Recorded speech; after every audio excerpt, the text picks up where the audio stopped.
Hey family, I'm LaKita Woodard, your sister coach and the founder of A Sister's Truth, and you're watching Cocktails with Josiah. What's up, guys? It's your boy Josiah, and you are watching another episode of Cocktails with Josiah.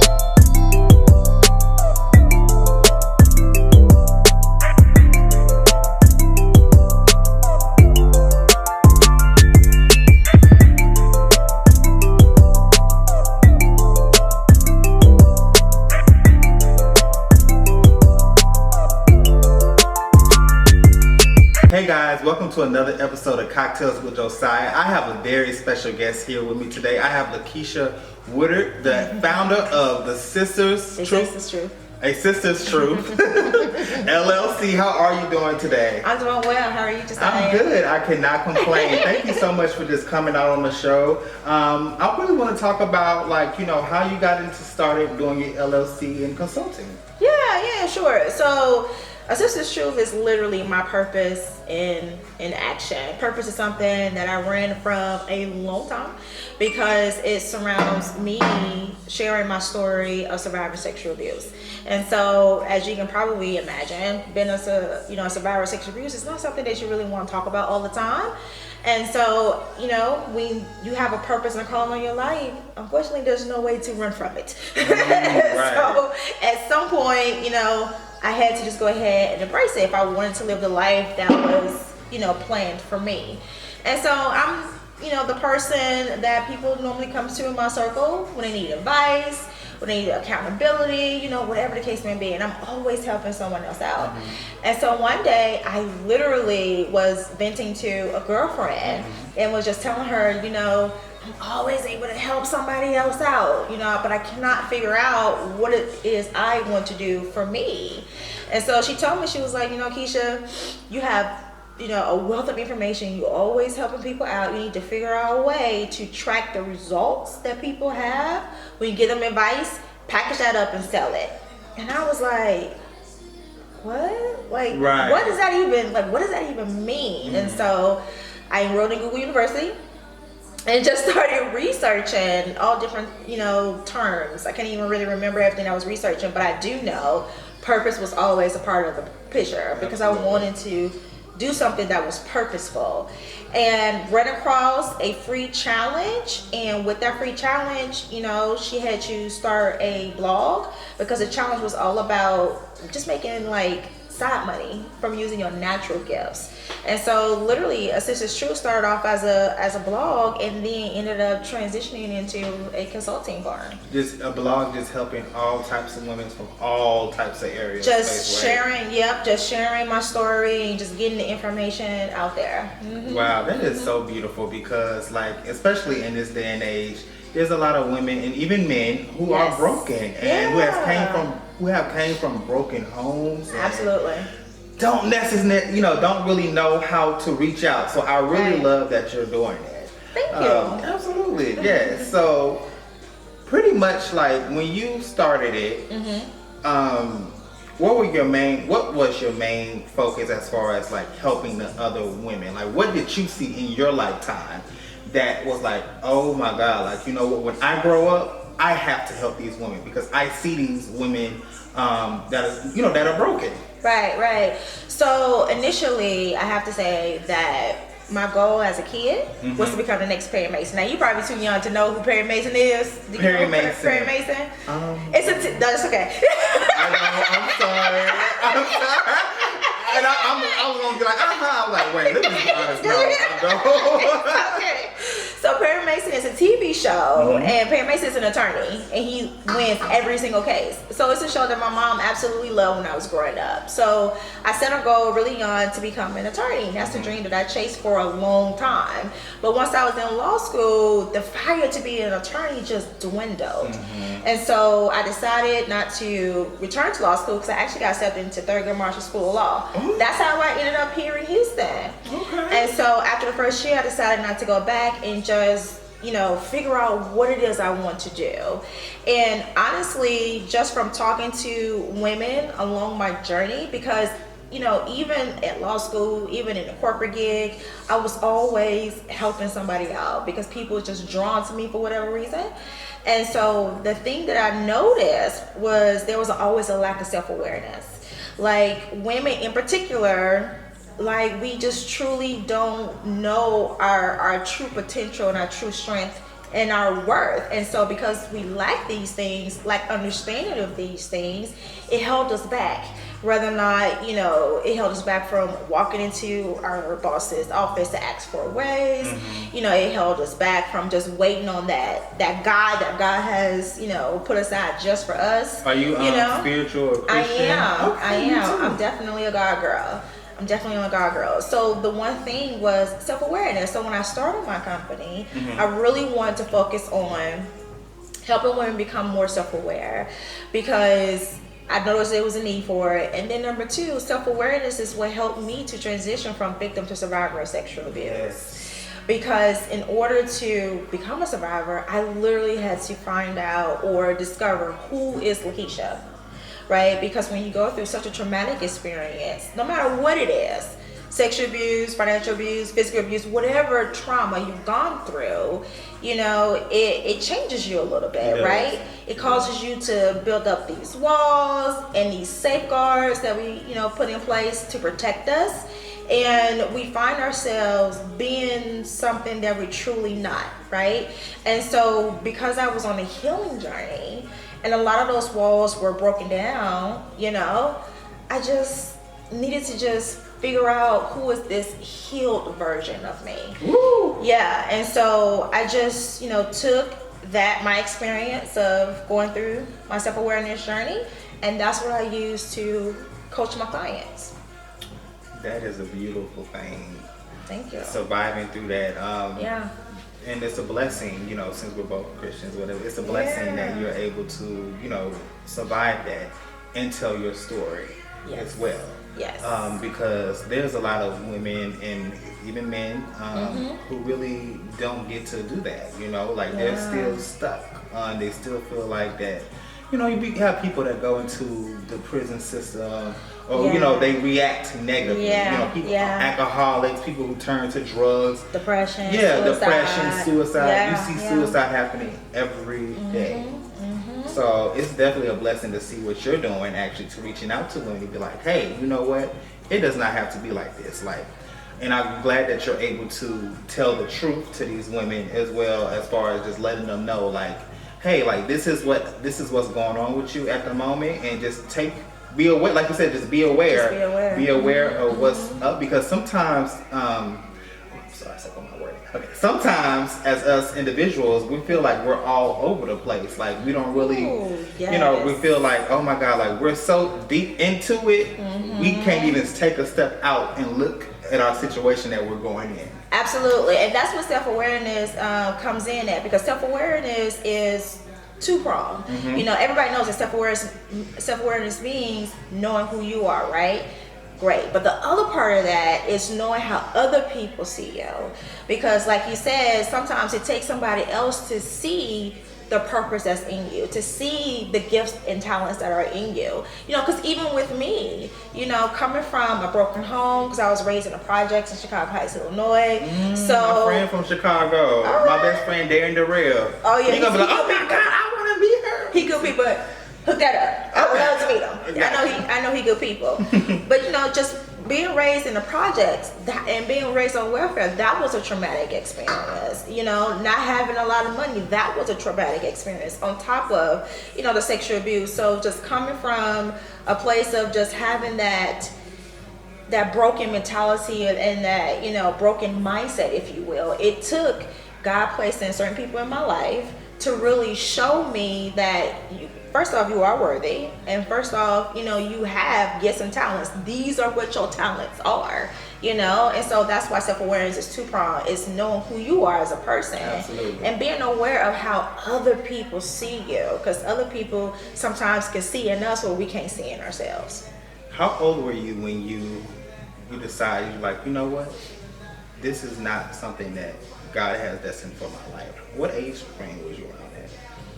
Oh God. Was it like young adult or like teenager? When I decided not to be an attorney, or?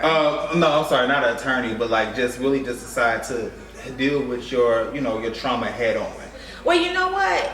it's okay. So it was my healing journey started when I was 18 years old, and it wasn't necessarily because I just was like, oh, I just need to be healed. It wasn't even like that. So I was in college, and I moved from Minnesota to Atlanta at the time. I attended Clark Atlanta University, and so being in school, away from home, I was broke.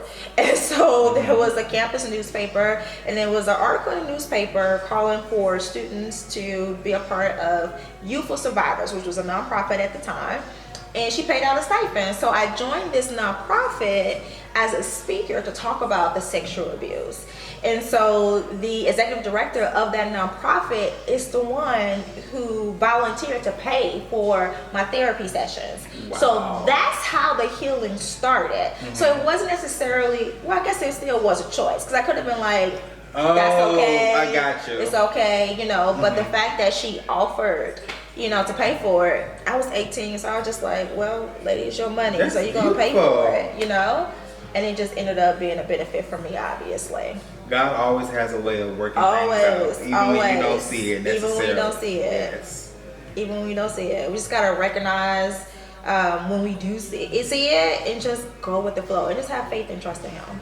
Ooh, yes, amen. Where should you go to? Harvest Point. Okay, I go to High Dimension. Have you been? Yes, I've been to High Dimension. High Dimension before. is a really good church. I've been going there for the past 2 years. It has really helped me because I was in a dark space as well with my family.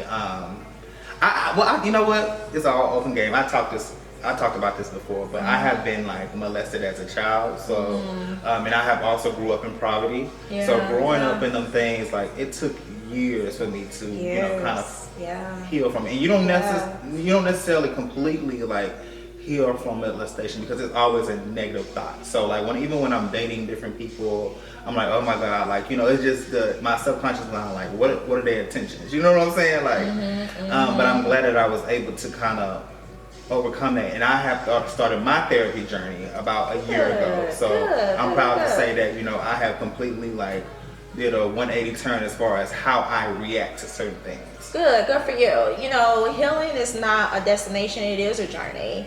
And it's something that I personally work on a daily basis. Yes. You know, up to this point, because right now I am married, hubby and I, we don't have any children. So up to this point, you know, the effects of sexual abuse, it doesn't affect me, right? But I was just talking to my therapist this week, and the fact I'm in therapy is something that I share because I'm a huge I'm here for Black people in therapy now. I'm a huge advocate. If you're working with a life coach or self-aware coach who don't have a therapist, you need to come to me instead. Right? But no, I was just talking to my therapist about the fact that, you know, once we start having children, like, would it be like I'm shell shocked all over again? You know, like, is everybody gonna be just a child molester that come around my child? And you know, we worked through that, and she was just like, no. Are your sisters gonna be a little heightened? Yes, but trust your intuition. You know, and trust that you have the tools necessary, you know, to keep your emotions under control, you know, so you can make, you know, educated, for lack of a better word, decisions, you know, and just trust the fact that you're going to know what to do if, you know, if that situation were to happen, God forbid that would ever happen, and you also know what to do to prevent that from happening, you know. So, let's talk more about your podcast. Like, tell us a little bit more about that. All right. So in my business, I'm really transparent and known for sharing my story of surviving sexual abuse, right? But I recognize that that's not everybody's story. You know, we all go through traumatic experiences, and I don't want anybody to feel as though just because they wasn't sexually abused, because it's horrendous, right? And I don't want people to think that just because they didn't go through sexual abuse, their trauma is not valid. So Living Her Truth is really a platform that I created where I can sit down and have honest, transparent, candid conversation with special guests where they can come on and talk about their personal journey. They can talk about how self-awareness helped them to overcome any traumatic experiences in their life, whatever that may be, you know, and cause them or help them to really just walk in their truth. And so I love a good come-up story. So it's pretty much like, you're right. I love Me story. too. So just have people come on and just share their testimony. Dope. So it's pretty much like, not like, so it's pretty much like a therapy session on a podcast, pretty much, right? Like, well, not necessarily a therapy session, but you have the guests to talk about their life stories, and then you chime in, or you give advice if needed. Just more like a Ayana Fix My Life on the podcast. Maybe kind of probably a level down. Oh, okay. Ayana Fix My Life. Oh, yeah, no, Ayana is aggressive with her. I'm like, what? Well, she said, not on my watch. I'm sorry, I just had to say. No, but yeah, it's literally just conversations, just like we're having, right now, and we just literally have conversations about life, because so many people, they go through things and they feel as though when they're in the middle of it, in the midst of whatever it is they're going through, in the middle of their storm, they tend to think that nobody else understands what they're going through, nobody else has experience what it is that they're going through. And really, Live Her Truth is an opportunity for people to listen and hear that there is a light at the end of the tunnel. If so-and-so, if Dejanay was able to come on and talk about how she's helped her child with dyslexia and ADHD, then I can too, so it's literally a place where people could come and learn the tools that they need. I'm a black or white type of person. No gray. Huh? No, I don't like to play in the gray. Yeah. I don't like to play in the gray, because I like to give people actual solutions that they can implement immediately. So on my podcast, we're not just, sharing sad stories. You're literally walking away with tools that you can implement like immediately to help you in your situation. So can we talk about your book? I know that you have recently released a book. I did. Yes. So the name of my book is 31 Days of Truth, Manifest Your Passion, Power, and Perseverance. And so what I do is, for 31 days, I talk about a different life issue or struggle that's common and a lot of us go through. And I give you tips and tricks on how to turn that issue into a triumph. Just like I said earlier, I'm all about giving people solutions. Now, the solutions, they may not, work for you, but at least you've taken action. Because some people just don't know, what to do, right? And so just giving you an idea that you can implement right now, that if it doesn't work, it doesn't work, but at least you try, right? Yeah. There's some progress, there's some growth. And so with my book, at the end of each chapter, I have a section where you can journal. Because I don't want you to just read it. I want you to write down how you're going to apply it to your life. How are you going to apply what you just learned to your life? Journaling is so important, It's y'all. so important, right? It's so important. So I encourage people to read the book.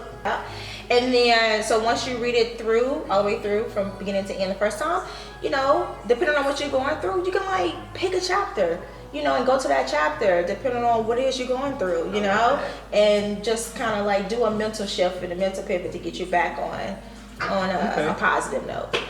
Yeah. I really love that. Man, I definitely have to check that out for myself. Please do. Seriously. Please do. So what's next from you? Oh, wow. So I have an online master life class that's coming up. It's called Strategize Your Vision. And so in this class, I literally teach you how to build a rock solid strategy to put behind your vision in order for you to manifest it. Because I'm gonna have to be a bearer of bad news. Pretty pictures on a vision board, it's not gonna magically make your vision come to life. Listen, I agree. I definitely agree with you. And I love vision boards. Me too. I love a good old vision board party with friends, and some mimosas going around. Everybody get up, show their vision board. But no, I agree with you on that. Right. Because I'm like, the vision board be in a closet somewhere. It's in a closet somewhere. So what I'm going to do, I'm going to teach you how to build a strategy to put behind that vision. So what you put on the board can actually manifest. And I'm really intentional by saying strategy and not just set goals. There's absolutely nothing wrong with goals. But typically when we set goals, they're really specific, right? They're really narrow. And we don't set goals with the full picture in mind, if you will. When you create a strategy, anytime you put together a strategy starts with a vision, right? Like if you know put together a strategy to like build a business, right? You're gonna start off with the vision, and then from that vision, you're gonna create objectives, and then you're gonna create goals, right? But when you set a strategy for your life, it starts with purpose, and then you go into vision, There you go. and then the objectives, and then the goals, right? And then with a strategy, you know, you make sure that your purpose is in alignment with every area of your life. That's what my therapy said. You have to align your purpose. If you Yes. have this goal, you have to align yourself. Yes. You know, because praying to God, asking Him like, Lord, can you please do this for me? You have to put in the work as well and do your part. Faith without works is dead. Yes. Encourage everybody to please check out the online course. Please do. Where can we follow you, and how can we connect with you? Sure. You can go to my website, LaKishaWoodard.com. It has all my information. You can purchase my book, get more information about my Master Life class, Strategize Your Vision. You can also get more information on my self-awareness coaching program as well. And then across social media, you can find me at LaKisha Woodard. Instagram, Facebook, LinkedIn, YouTube is the Sister's Truth. Twitter is LaKisha Woodard across social media platforms. Okay. Well, thank you so much for joining Cocktails with Josiah. I really am, man, this was such a good conversation. I'm going to drop everything that you all need in the description box. And we are out of here. Thank you so much, guys. Bye. Hi guys, I am Anonymous Temptation, and you are watching Cocktails with Josiah, where I introduce my new book, Desires, an erotic literature that you can find on my website at www.desiresbyanonymoustemptation.net. You can also find me on Instagram at callme_Maru, MAROO. Check it out. Hey, what's up, everybody? It's your boy Josiah's World TV. I am back with another episode of Cocktails with Josiah. I have the beautiful Anonymous Temptation today with me. She is the author of her first, this is your first book, right? Yes.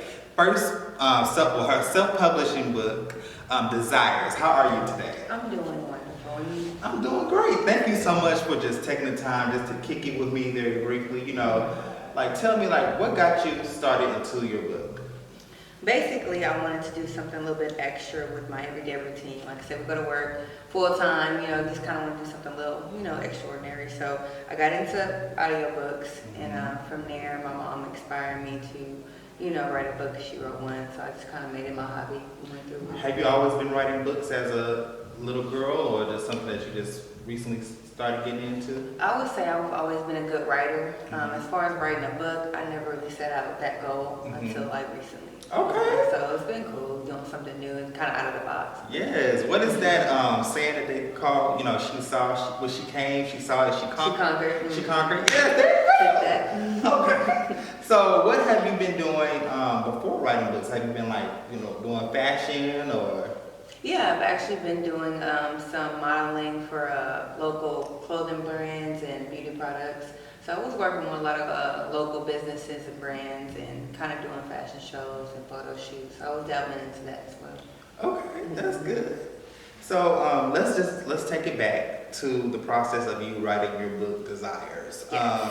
What was going on through your mind when you first started that process? So getting started, of course, writing and writer's block is the biggest thing. It is truly real, so that was one thing to get over. Now actually knowing what it takes to write a book, you know, all the components, all the different steps of editing, you know, where you need to go to get it printed, get it, you know, manufactured, and just all those steps was very challenging, but yet very insightful to, you know, teach myself. And self-publish was a big thing for me because I was able to learn all the different steps of what it takes to publish a book instead of going to a company where they're kind of doing a lot for me. Yes. It's always good to do it yourself. Yeah. And you kind of know the game. Was it just? I'm pretty sure it took like a lot of overnights researching, right? Just trying to figure out like, okay, like what steps do I need to actually take to complete this book? Yeah, and it definitely is, like I said, it is very tedious. You just have to really have the motivation to really see it through. Because like I said, it's not that hard, it's just a lot of steps. And anything where it takes a lot more to do is kind of, you know, it looks a little bit more harder to achieve, but it definitely is achievable and you can definitely reach that goal. Yes, absolutely. When it comes to writing a book, like, and also, you know, we talk about the process of writing a book. What inspired this book to kind of, you know, what kind of inspired you to kind of get this book and like the theme? What inspired the theme? Like the content? The content, yeah. Okay, so me personally, I'm very big on romantics. So when I was writing, the book wasn't even about this, but that tends to flow out a lot more. Like I said, I'm a very passionate person, so I just wanted to make it very relatable to everyone, because I know at some point everybody has felt intimacy, and so I just wanted to dive into that. And like I said, with that being more on my, actual personal liking, it kind of flowed a lot easier for me to kind of stick with that content. Okay, that's awesome. So the next question that I'm actually going to ask is, what advice do you have somebody that wants to kind of start their own book? Honestly, it seemed like a lot of work, but the way that you explained it made it not necessarily easy, but if you take the right steps, it will be more manageable to deal with the stress of writing. Definitely, I just believe that person that is writing a book, you have to be focused for sure. You have to be motivated to actually get it done. Because like I said, I had a point where I didn't even know if I was going to finish the book, just because, like I said, there's a lot of steps to it. Like I said, writing it, getting all the content together, that's one big thing, and kind of have a flow for the idea that you're having and trying to portray. And then also, like I said, just knowing the different levels of what it takes legally to publish a book. Like I said, getting your ISBN number, which is a book number that all textbooks and any book that you buy needs to have to be registered to your name and things like that, copyright. You always want to legally, if you're going to do something, you want to put your name on it. So, like I said, you can protect yourself and keep being creative and build on that. So definitely getting your content, like I said, legally getting all the requirements as far as getting it registered, getting it copywritten. What is the website for that? Well, it's a lot of different websites that you can actually choose from. The one I use, like I said, was straight ISBN, .gov or something like that. Okay. But yeah, you definitely do that. And as far as selling it, like I said, most come with barcodes. There's different packages. Like I said, the more you research on there, different prices. Like I said, you can buy things single, or you can, find a deal somewhere and buy it. As far as together, but definitely want to get it registered, whatever you're going to write. And as far as self-publishing, I chose that route because, like I said, it wasn't necessarily the easiest route, but at the same time, the knowledge was going to benefit me more as far as trying to keep it going. Like I said, you can always go to different companies, like I said, and you can learn certain things from them, but of course they're not going to teach you everything just because that's what you're paying them for. So, like I said, that's always a good route too, as far as anybody. I don't want to discourage and make it seem like you have to, self-publish. But like I said, with being with a company, you get different perks than you would, like I said, when you're self-publishing. Like I said, you kind of get in other doors that you probably wouldn't off the bat of being self-published. But it just depends on, how you want to go about it. I like that. Any next ventures that you're looking to do? Yes. So I also have an audio edition coming out for my first series. So I'm definitely going to make it available. I'm thinking May. Okay. So I'm definitely going to make it available for all my copyback purchasers first. So I'm going to, like I said, I'm going to tell you who all ordered and, supported. I'm definitely going to send it out, and it's definitely going to make this book pop. Yes. You're definitely going to be able to feel the words, let alone seeing it, So that's coming up, and also have some visuals that I want to do. Because I know, like I said, everybody has their own choice of intake when it comes to entertainment and just kind of What do you mean visuals? Like just kind of like have like a screen, not necessarily a screen, but like a video, a music video? Something of the sort, just something to kind of go along with the mood. To kind of paint, like I said, better paint the picture for people that are more visual. That would be nice. Yes, definitely. So like I said, a lot of people aren't going to buy the book because a lot of people don't have time to sit down and actually feel and read the book. So I have the audio. Oh yeah, y'all better start waking up. Listen, if you're trying to be an entrepreneur, reading is your best friend. Yes, that's the start of everything. So definitely have to have the base and the foundation for it. Like I said, then I have the audio for people who don't have time to sit down and actually read through a paperback. I will have the ebook edition for people, that's on the move for the app. Like I said, the visuals, everybody's on social media, so you're going to see it somehow. Yeah. You're going to see it, hear it, feel it, so exactly. It's definitely going to be something this year. Yes. Are there any artists that inspired you to write this book? Like any artists that you looked up to, or authors that you looked up to? say? I wouldn't say as far as this content, I haven't ventured out to read other authors. It's just kind of something I was trying. As far as authors, like I said, I don't have a favorite at the moment. But as far as inspiration, there was a series or chronicles that I was just introduced to recently called Zane Sex Chronicles. Ooh. So, you know, it definitely goes along with a lot of what I'm trying to do as far as, like I said, visual, audio, and having it written. So I definitely was inspired by that. Okay, that is wonderful. Well, guys, y'all please make sure that you pick up Desires. It is on anonymous.temptation.com. It's on www.desiresbyanonymoustemptation.net. .net. Okay. So where can everyone follow you on your social media and everything? Okay, so I'm actually on Instagram at callme_Maroo, MAROO, and that's where you can find my website. You can find samples and previews of the audio, the writing, and like I said, I have some other interviews as well on there. So just a little background. You got some modeling on there, so take a look and see everything. Okay, I am excited. Guys, y'all make sure you please follow Anonymous Temptation. This is going to be a great year, you know. I know that you're going on your press tour and stuff like that. Yes, so this I am going to try to get to everyone. Yeah, super dope. And this is Cocktails with Josiah, and we are out. Bye.